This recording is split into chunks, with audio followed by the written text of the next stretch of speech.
नमस्कार प्रिय दर्शकों, स्वागत है आपका हमारे YouTube चैनल बिस्तर पर बैठकर भोजन करने से क्या होता है। जानिए, यमराज ने चित्रगुप्त को बताया रहस्य। इस प्राचीन कथा के माध्यम से हम जानते हैं। दोस्तों, एक बार यमराज और चित्रगुप्त यमलोक में बैठकर बात कर रहे होते हैं। तभी चित्रगुप्त यमराज से पूछते हैं, हे प्रभु, किस कारण से मनुष्य की अकाल मृत्यु होती है? कौन से मनुष्य को संतान सुख नहीं मिलता है? और कुछ मनुष्यों की मृत्यु शिशु अवस्था को हम कहानी शुरू करें और आप इस वीडियो में खो जाएं। इससे पहले को सब्सक्राइब करें। प्रिय दर्शकों, अगर आप भी भगवान श्री कृष्ण को सच्चे दिल से मानते हो तो कमेंट में सच्ची श्रद्धा से जय श्री कृष्ण जरूर लिखें। दोस्तों, नहीं मिलता है और कुछ मनुष्यों की मृत्यु शिशु अवस्था में ही क्यों हो जाती है, इसके पीछे क्या कारण है? तब यमराज चित्रगुप्त को बताते हैं, हे चित्रगुप्त, तुमने उचित ही प्रश्न किए हैं। इन सभी प्रश्नों का उत्तर मनुष्य की आदतों में छिपा होता है। मनुष्य जिस प्रकार का आचरण करता है उसे उसी के अनुसार सुख और दुख भोगने पड़ते हैं। मनुष्य की अकाल मृत्यु होने के पीछे भी उसकी आदतें ही कारणीभूत होती है। तुम्हारे प्रश्नों का उत्तर बताने से पहले मैं तुम्हें एक अत्यंत महत्वपूर्ण कथा सुनाता हूं। इस कथा में तुम्हें तुम्हारे सभी प्रश्नों के उत्तर मिल जाएंगे, इसीलिए तुम इस कथा को ध्यान से जरूर सुनना। जो भी इस कथा का श्रवण करता है और इसका प्रचार करता है, मैं उसके 32 अपराध माफ करता हूं। चित्रगुप्त कहते हैं, हे धर्मराज, आपके मुख से इस महान कथा को सुनने का सौभाग्य मुझे प्राप्त हो रहा है। मैं इसे ध्यान से पूरा अवश्य सुनूंगा। फिर यमराज चित्रगुप्त को वह कथा सुनाने लगते हैं। पूर्व काल की बात है। मगध देश में हेमकुंडल नाम के एक प्रसिद्ध सम्राट हुआ करते थे। उनके राज्य के अंदर अनेक नगर, वन, पर्वत तथा सरोवर थे। महाराज हेमकुंडल अत्यंत गुणवान, बुद्धिमान तथा कुशल सम्राट थे। उनके राज्य में प्रजा अत्यंत संतुष्ट थी। प्रजा को किसी चीज की कोई कमी नहीं रहती थी। महाराज स्वयं ही अपनी प्रजा का ध्यान रखते थे। उनके राज्य में चोरों लुटेरों का कोई भय नहीं था। महाराज बड़े धर्मात्मा थे। उन्होंने अनेकों बार यज्ञ किए, दान धर्म किए तथा अनेक ब्राह्मणों और मुनियों को दान दक्षिणा दी। उन्होंने अनेक पोखरे खुदवाए, वाटिकाएं बनवाए, वृक्षों का रोपण किया। इस प्रकार के अनेक पुण्य के काम महाराज ने किए। महाराज की पत्नी का नाम सुवर्णा था। रानी सुवर्णा अत्यंत सुंदर, गुणवान, रूपवान तथा चरित्रवान स्त्री थी। वह भी नित्य धर्म कर्म तथा दान धर्म किया करती थी। किंतु इतना सब कुछ होने के बावजूद भी महाराज को कोई संतान नहीं हो रही थी, जिससे महाराज अत्यंत दुखी थे। महाराज का दुख देखकर प्रजा भी अत्यंत दुखी थी। फिर एक दिन महाराज अपने राजमहल में बैठकर इस प्रकार से सोचने लगे, किस पाप के कारण मुझे पुत्रहीन रहना पड़ रहा है? मैंने ऐसा कौन सा पाप किया है जो मुझे इतना बड़ा दंड मिल रहा है? अब मेरी इस समस्या का हल केवल मुनि वशिष्ठ जी ही कर सकते हैं। इसीलिए मैं उनके पास जाकर इस समस्या के लिए उपाय मांगता हूं। फिर महाराज अपने रथ में बैठकर मुनि वशिष्ठ जी के आश्रम पर जाते हैं। वहां पर मुनि वशिष्ठ जी ने उनका स्वागत किया और उन्हें बैठने के लिए आसन देकर पूछने लगे, हे राजन, आज किस कारण से आपका हमारे आश्रम पर आना हुआ? कहीं आपने संन्यास तो नहीं लिया है? महाराज मुनि से कहने लगे, हे मुनिवर, ऐसी बात नहीं है। आज मैं आपके पास एक शंका लेकर आया हूं। मैं अत्यंत दुखी हूं। केवल आप ही मेरी इस शंका का समाधान कर सकते हैं। मुनि वशिष्ठ कहने लगे, हे राजन, भला आपको किस प्रकार का कष्ट? आप तो इतने बड़े राज्य के सम्राट हैं। आपके मन में जो भी शंका हो, आप निसंकोच होकर पूछिए। मैं अवश्य आपकी सहायता करूंगा। फिर महाराज हेमकुंडल कहने लगे, हे मुनिवर, मेरी कोई संतान नहीं है। किस पाप के कारण मुझे संतानहीन रहना पड़ रहा है? संतान के बिना मेरा उद्धार कैसे होगा? मेरे राज्य का उत्तराधिकारी कौन बनेगा? कृपया आप मुझे बताने की कृपा करें। किस कारण से मैं संतानहीन बन गया हूं और मुझे संतान प्राप्ति के लिए क्या उपाय करना चाहिए? फिर मुनि वशिष्ठ ठीक है कहकर अपनी योग शक्ति से महाराज के पूर्व जन्म को देखने लगते हैं और महाराज से कहते हैं, हे राजन, आपको संतान सुख न मिलने का कारण आपके द्वारा पिछले जन्म में किया हुआ पाप है। पिछले जन्म में आप एक शिकारी थे जो वन में रहकर शिकार करके अपना गुजारा चलाया करता था। फिर एक दिन आप वन में शिकार के लिए निकले थे।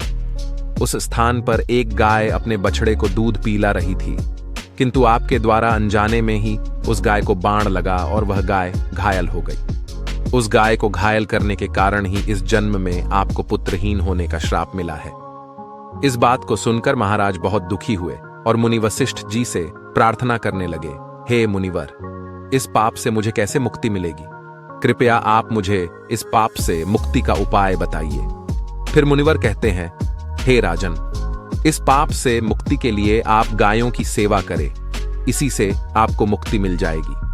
फिर महाराज ने अपने राज्य में अनेक गौशाला बनवाई, ब्राह्मणों को गायों का दान किया और अपने महल में नित्य गाय की सेवा करने लगे। महाराज और महारानी अपने महल में नित्य गाय की पूजा और प्रदक्षिणा करने लगे और नित्य गाय को भोजन कराने लगे। इस प्रकार से अनेक दिनों तक गाय की सेवा करने के कारण महाराज को एक पुत्र रत्न की प्राप्ति हुई, जिससे महाराज अत्यंत प्रसन्न हुए और उन्होंने उत्सव मनाया। महाराज उस बालक को बड़े लाड़ प्यार से पालने लगे, उसकी हर इच्छा और मनोकामना को पूर्ण करने लगे। किंतु कुछ ही दिनों के बाद महाराज के जीवन में दुख के बादल फिर से छा गए। जब महाराज का वह पुत्र 16 वर्ष का हुआ तो अचानक एक भयानक रोग के कारण उनके पुत्र की मृत्यु हो गई। पुत्र की मृत्यु से महाराज शोक में डूब गए और सब कुछ छोड़कर वन में महाराज वशिष्ठ जी के आश्रम पर पहुंच गए। वहां पर जाने के बाद मुनि ने महाराज से पूछा, हे राजन, किस कारण से आप शोक में डूब गए हैं? वशिष्ठ जी ने अपनी दिव्य दृष्टि से सब कुछ देख लिया और महाराज को उनके पुत्र की अल्पायु में मृत्यु होने का कारण बताने लगे। हे राजन, आपको पुण्य के कारण पुत्र की प्राप्ति तो अवश्य हुई है, किंतु आपके पुत्र के दुर्व्यवहार के कारण ही उसे अल्पायु में मृत्यु का सामना करना पड़ा है। आपके पुत्र ने सदैव ही बिना स्नान किए बिस्तर पर बैठकर भोजन किया है। जो मनुष्य बिना स्नान किए भोजन करता है उसकी आयु क्षीण हो जाती है। जो बिस्तर पर बैठकर भोजन करता है उसके शरीर में रोग आदि उत्पन्न होते हैं और वह भी अकाल मृत्यु को प्राप्त होता है। इस प्रकार के वचन सुनकर महाराज अत्यंत दुखी हुए और वहीं पर रहकर मुनि की सेवा करने लगे। फिर उन्होंने अपने भांजे को अपने राज्य का कारभार सौंप दिया और वन में ही बैठकर तपस्या करने लगे। यमराज कहते हैं, हे चित्रगुप्त, मनुष्य को हमेशा अपने 5 अंगों को साफ करके ही भोजन करना चाहिए। दोनों पैरों को तथा दोनों हाथों को और अपने मुख को जल से अच्छी तरह से स्वच्छ करके ही भोजन करना उचित होता है। इससे मनुष्य के शरीर से रोग दूर रहते हैं और व्यक्ति दीर्घायु बन जाता है। यमराज कहते हैं, भोजन शुरू करने से पूर्व उस भोजन के लिए भगवान को धन्यवाद देना चाहिए और संसार के समस्त प्राणियों को भोजन प्रदान करने की प्रार्थना करनी चाहिए। इस प्रकार से अन्न देवता को प्रणाम करके भोजन करने से मनुष्य को कोई पाप नहीं लगता है। यमराज कहते हैं, जमीन पर बैठकर भोजन करना ही श्रेष्ठ होता है। बिस्तर पर बैठकर भोजन करने से मनुष्य के शरीर में रोग उत्पन्न होते हैं और उसकी आयु कम हो जाती है। शास्त्र कहते हैं कि दहलीज पर बैठकर भी भोजन नहीं करना चाहिए। यमराज कहते हैं, 3 प्रकार का भोजन मनुष्य को नहीं करना चाहिए। जिस भोजन के ऊपर से कोई पैर रखकर चला गया हो अथवा कोई व्यक्ति भोजन को लांघ कर गया हो, ऐसे भोजन को कभी खाना नहीं चाहिए। ऐसा भोजन अशुद्ध हो जाता है। ऐसे भोजन को पशुओं को खिला देना चाहिए। दूसरों के द्वारा लांघा गया भोजन खाने से मनुष्य की आयु कम हो जाती है और उसके शरीर में भिन्न भिन्न प्रकार के रोग उत्पन्न होते हैं। यदि भोजन में बाल निकल आता है तो ऐसा भोजन त्याज्य हो जाता है। यदि अन्न में बाल निकलता है तो उसे ईश्वर को कभी प्रसाद के रूप में नहीं चढ़ाना चाहिए और ना ही स्वयं खाना चाहिए। ऐसा भोजन प्रेतों को प्राप्त हो जाता है। यमराज उसे कहते हैं, दूसरों के लिए परोसा हुआ भोजन भी नहीं खाना चाहिए। जो मनुष्य दूसरों का भोजन छीन के खाता है अथवा किसी को बिना दिए ही स्वयं उस अन्न का उपभोग करता है, उससे देवी अन्नपूर्णा रुष्ट हो जाती है। भोजन सभी में बांटकर खाना चाहिए। दूसरों के हिस्से का भोजन करने से मनुष्य के पुण्य कर्म नष्ट हो जाते हैं। शास्त्रों के अनुसार दिन के समय में मनुष्य को उत्तर की ओर मुख करके मलमूत्र का त्याग करना चाहिए।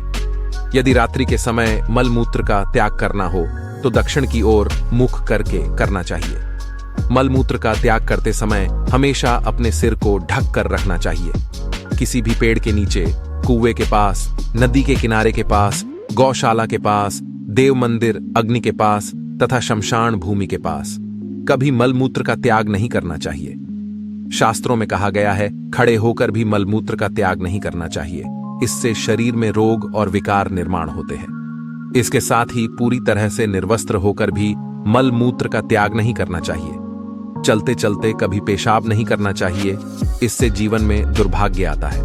जूते पहनकर, छाता लगाकर भी मलमूत्र का त्याग करना अनुचित माना जाता है। कभी भी किसी स्त्री, गुरु, देवता, मंदिर और पानी की तरफ मुख करके आकाश में ग्रहों को देखते हुए मलमूत्र का त्याग करना अनुचित होता है। रात्रि में चंद्रमा और अग्नि की तरफ देखते हुए भी मलमूत्र का त्याग नहीं करना चाहिए। इससे जीवन में दुख और संकट आते हैं। मलमूत्र का त्याग करने के बाद उस भाग को स्वच्छ करना चाहिए तथा अपने हाथों को भी जल से शुद्ध करना चाहिए। मलमूत्र का त्याग करने के बाद किसी दीवार पर साफ नहीं करना चाहिए, इससे पशु के रूप में जन्म प्राप्त होता है। मलमूत्र का त्याग करने के बाद उसे अच्छे से ढक देना चाहिए और उस पर मिट्टी डालनी चाहिए ताकि कोई पशु उसे खाए नहीं। यमराज कहते हैं, मनुष्य को कभी निर्वस्त्र होकर स्नान नहीं करना चाहिए, इससे पितृदेव रुष्ट हो जाते हैं। पितृदेव रुष्ट हो जाने पर मनुष्य अपना सब कुछ खो बैठता है। इस प्रकार से यमराज ने चित्रगुप्त को मनुष्य के आचार विचार तथा अच्छी और बुरी आदतों के संबंध में महत्वपूर्ण ज्ञान दिया है। वह अत्यंत महत्वपूर्ण है। उम्मीद है आपको यह जानकारी अच्छी लगी होगी। वीडियो को लाइक जरूर करें। ऐसी ही आध्यात्मिक जानकारी वाले वीडियो देखने के लिए चैनल को सब्सक्राइब करें और कमेंट